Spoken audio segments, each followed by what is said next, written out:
ತುಮಕೂರಿನಲ್ಲಿ ಇಡೀ ನಾಗರಿಕ ಸಮಾಜವೇ ತಲೆ ತಗ್ಗಿಸುವಂತಹ ಘಟನೆ ನಡೆದಿದೆ. ಮಣ್ಣು ತುಂಬುವ ಕೆಲಸ ಅಂತ ಹೇಳಿ ಕಾರ್ಮಿಕರಿಂದ ಬರಿಗೈಯಲ್ಲಿ ಮಲ ಬಾಚಿಸಿದ್ದಾರೆ. ಈ ಅಮಾನವೀಯ ಕೃತ್ಯಕ್ಕೆ ಆಕ್ರೋಶ ಭುಗಿಲೆದ್ದಿದೆ.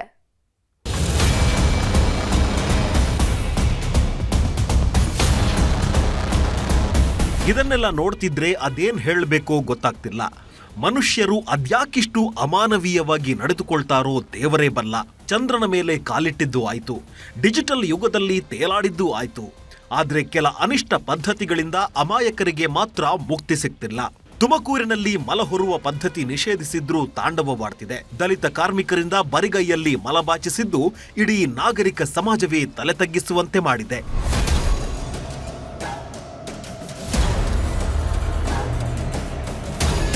ಇವರ ಹೆಸರು ನಂದೀಶ್, ಅರುಣ, ಮೂರ್ತಿನಾಯ್ಕ ಹಾಗೂ ನವೀನ್ ಅಂತ.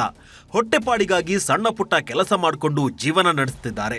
ಇವರನ್ನ ತುಮಕೂರಿನ ಕೆಇಬಿ ಇಂಜಿನಿಯರ್ಸ್ಗಳು ಕೆಲಸಕ್ಕೆ ಕರೆದಿದ್ದಾರೆ. ಸಂಘದ ಆವರಣದಲ್ಲಿ ಮಣ್ಣು ತುಂಬಬೇಕು ಅಂತ ಹೇಳಿದ್ದಾರೆ. ಕೆಲಸ ಸಿಕ್ತಲ್ಲಪ್ಪ ಅಂತ ನಾಲ್ವರು ಓಡೋಡಿ ಹೋಗಿದ್ದಾರೆ. ಆದ್ರೆ ಇಂಜಿನಿಯರ್ಗಳು ಕೊಟ್ಟ ಕೆಲಸನೇ ಬೇರೆ. ನಾಲ್ವರನ್ನ ಶೌಚಗುಂಡಿಗೆ ಇಳಿಸಿ ಬರಿಗೈಯಲ್ಲೇ ಮಲ ಬಾಚಿಸಿದ್ದಾರೆ. ಬಳಿಕ ಬರಿ ಮೈಯಲ್ಲೇ ಟ್ರ್ಯಾಕ್ಟರ್ಗೆ ಮಲ ತುಂಬಿಸಿದ್ದಾರೆ. ಇದು ಇಂಜಿನಿಯರ್ಗಳ ಅಮಾನವೀಯ ಮನಸ್ಥಿತಿಗೆ ಹಿಡಿದ ಕನ್ನಡಿಯಾಗಿದೆ. ಈ ದೃಶ್ಯ ವೈರಲ್ ಆಗ್ತಿದ್ದಂತೆ ಇಂಜಿನಿಯರ್ಗಳ ವಿರುದ್ಧ ಆಕ್ರೋಶ ಭುಗಿಲೆದ್ದಿದೆ. ಹೆಂಡತಿ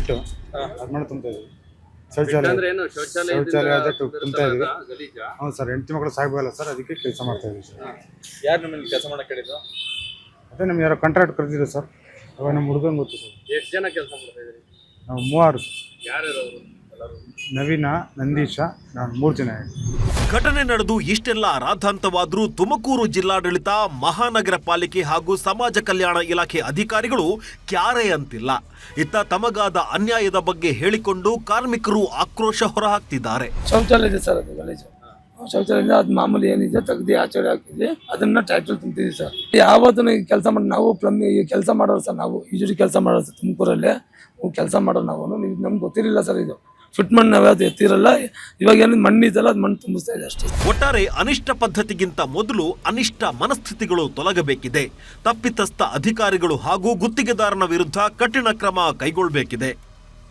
ವಿಠಲ್, ನ್ಯೂಸ್ 18 ತುಮಕೂರು. ಮತ್ತಷ್ಟು ಪ್ರಮುಖ ಸುದ್ದಿಗಳನ್ನ ಕನ್ನಡ ನಾಡಿ ಎಕ್ಸ್‌ಪ್ರೆಸ್‌ನಲ್ಲಿ ನೋಡೋಣ. ಪತ್ನಿಯ ಕೊಲೆ ಪ್ರಕರಣ, ಪತಿಗೆ ಜೀವಾವಧಿ ಶಿಕ್ಷೆ. ಧಾರವಾಡದ 4ನೇ ಹೆಚ್ಚುವರಿ ಸೆಷನ್ಸ್ ಕೋರ್ಟ್ ಆದೇಶ.